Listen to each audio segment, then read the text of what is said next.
इत्याशंक्य परदृष्टैव दृष्टांतांतरमा।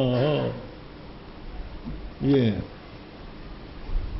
तो ये पूर्व पक्षी पर उठा कि आत्मा जो है उसमें ज्ञान नाम की शक्ति है, इसलिए वो अपना और दूसरे का साधक हो सकता है। अज्ञान जो है वो दूसरे की शक्ति है, पर शक्तिभूत है, तो शक्ति में शक्ति नहीं हो सकती।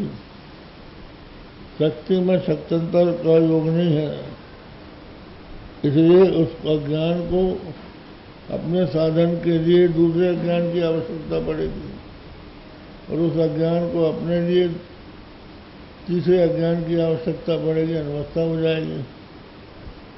तो इसके उत्तर में परदृष्टि से दृष्टांत दूसरे देते हैं।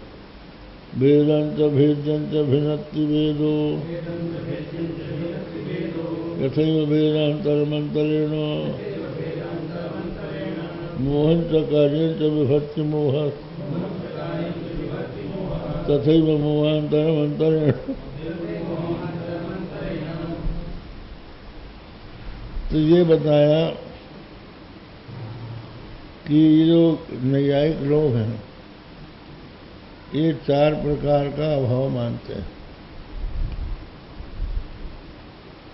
एक है प्राग भाव, दूसरा प्रध्वंसा भाव, तीसरा है अन्योन्या भाव,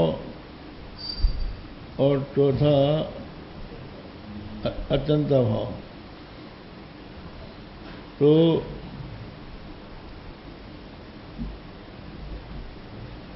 कपालद्वय में घट का प्रागभाव है, तभी उनके संयोग से घट की उत्पत्ति होती है। ये प्रागभाव हो गया। प्रागभाव और प्रागभाव के संबंध में कल भी हमने बताया था। और प्रध्वंसा भाव यह है कि घट के नष्ट होने पर उसका जो अभाव है वो प्रध्वंसा भाव है। ये भूतले घटो नास्ति, इस भूतल में घट नहीं है, यह अत्यंता भाव है। और घटक पटो न, पटक घटो न, ये परस्पर जो भेद है वो अन्योन्या भाव। तो अन्योन्या भाव जो है भेद रूप है। तो भेद नाम का उन्होंने अन्योन्या भाव माना।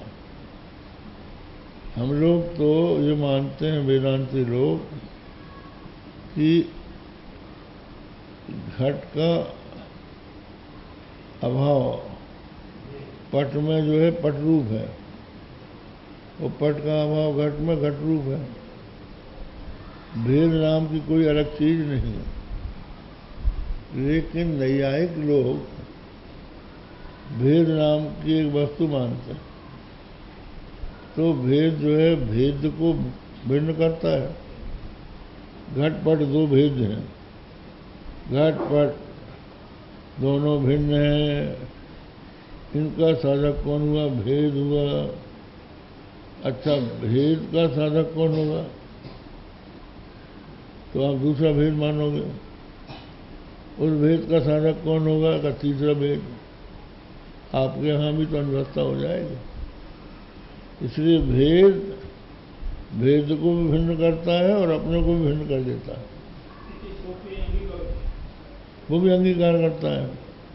तो इसी को कहते हैं भेदम च भेदम च भिन्नति भेदो। भेद जो है, भेद और भेद दोनों को भेद भिन्न करता है। यथैव भेदांतरमंतरेण, किसी दूसरे भेद की जरूरत नहीं है उसको। इसी प्रकार मोहंच कार्यंच भिन्नति मोह, मोह माने अज्ञान, मोह और उसके कार्य को दोनों को धारण करता है बिना किसी मोहांतर के। ये स्पष्ट कर दिया।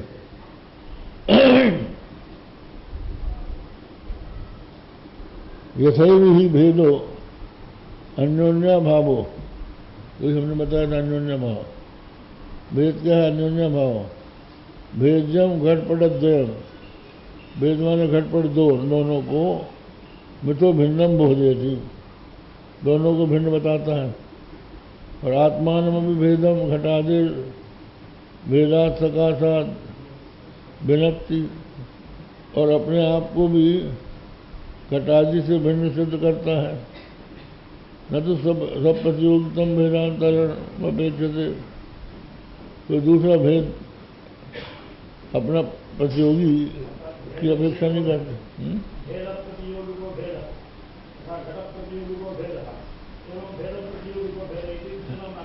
ये बात है। माने एक भेद दूसरे भेद से अन्य है, उस भेद का ये प्रतियोगी है, ऐसा नहीं है। अपितु वो भेद को भी भेद भिन्न करता है और स्वयं भी भिन्न अपने आप ही हो जाता है, नैयायिकों के मत से। इसलिए ऐसी आत्मा भी सपर निर्वाहक है। भेदम चेति यथैव भेदो अन्योन्य भावो भेदम घटपटद्वयम मिथो भिन्नम बोधयति, आत्मन भेदम आत्मान भेदम घटादि भेद्या सकाशात विनक्ति, और अपना भी जो भेद है घटादि भेद से अलग जो अपना भेद है उसको अलग कर देता है। न तो सब प्रतियोगितम भेदांतरम अपेक्षते, अपना प्रतियोगी कोई दूसरा भेदांतर नहीं की अपेक्षा नहीं करता। अनवस्थानात् तथा मोहोपी मोहांतरम बिना मोहम तत्कार्यम से कल्पयति, इसी प्रकार मोह भी मोहांतर के बिना मोह और मोह का कार्य की कल्पना कर देगा। एवं भाष्योक्ते बंध मिथ्यात्वे साधिते यदि शास्त्रारंभो उपोघाते आदो अध्यासा किमिति सूत्रकृतोपेक्षितः इत्याशंक सूत्रे शेव ही तत्सर्वम् इति न्यायात् अस्तौत्रस्य भाष्य विषयत्वा योगात् अर्थगत्या सूत्रते आह। कहते हैं कि भाष्य में पहले अध्यास भाष्य है ब्रह्मसूत्र में। ब्रह्मसूत्र में जो हमने पहले बताया था कि शास्त्रारंभ निरर्थक, तो उसके लिए उन्होंने कहा कि जो असंदिग्ध और अप्रयोजन होता है, क्या है वाक्य?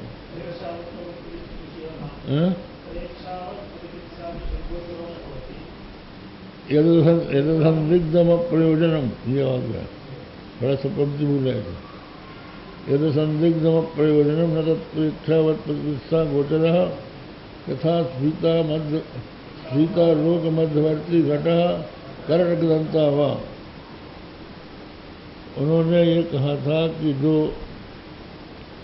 संदेह रहित है और जिसको जानने का कोई प्रयोजन नहीं है,